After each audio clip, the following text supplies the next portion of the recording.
Pour encourager pourquoi pas le local de l'étape, Pete Beirer, alors que nous voyons ici Mickaël Pichon, le leader du championnat pour l'instant, incontesté, 50 points, c'est déjà une grosse domination pour le français, il vient d'établir sa deuxième pole position de la saison et on le voit, il a l'air sévère Mickaël, c'est tout simplement parce qu'il est très concentré. À ses côtés, Frédéric Bollet, nouvelle version tout en bleu, la Yamaha numéro 7, Joshua Coppins avec la Honda numéro 6. Frédéric Bollet aussi très concentré sur l'objectif. Il faisait un petit peu grise mine paraît-il hier soir Frédéric Bollet. C'est vrai qu'il y a eu une bataille à couteau tiré pour cette pole position. Et une fois encore, pour l'instant, c'est à l'avantage de Pichon. Coppins qui fait partie des hommes forts de cette saison. Le coéquipier de Pete Beirer, alors que voilà, la caméra embarquée sera sur Johnny Aubert, auteur de la 4e position. Petit français qui lui aussi a bien trouvé ses marques. On la voit ici, la caméra sur le casque de Johnny Aubert. Toujours les prouesses techniques ici de la Dorna avec ses caméras à chef qui nous permettent de rentrer dans le pack. À surveiller également le numéro 67, Gundersen. Voilà, 31 points, 5e. Gundersen qui donc, lui aussi, est sur une Kawasaki officielle. Attention également à Jamie Dobb qui avait fait de bons essais libres.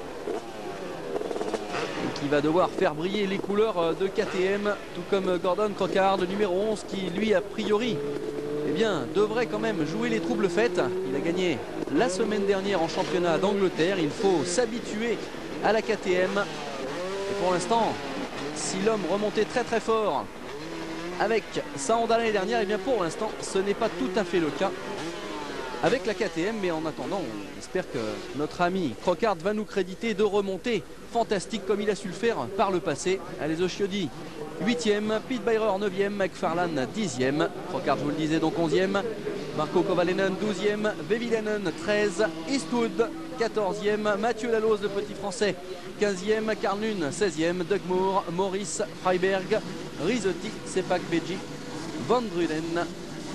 Et voilà, un pack 250 prêt à s'affronter sur une terre qu'on voit ici un peu humide, voire même collante. Il va falloir ouvrir les yeux car d'ici quelques instants, ça sera difficile de distinguer les numéros.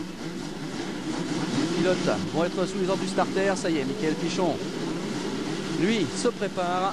On a la sensation qu'il s'est un tout petit peu reculé par rapport à la grille inversée pour prendre le meilleur élan. Comme à leur habitude avec la nouvelle technologie, les fourches sont bloquées à l'avant pour avoir un maximum d'adhérence. Et c'est parti. C'est parti pour cette manche 250 du Grand Prix d'Europe en direct sur AB Moteur avec une chute monstrueuse. Et je crois que Mickaël Pichon fait partie de cette chute. Ah là là, c'est terrible, regardez.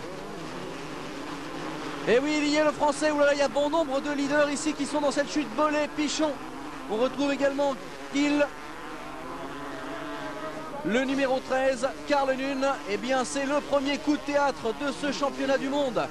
Et qui commet la faute ici?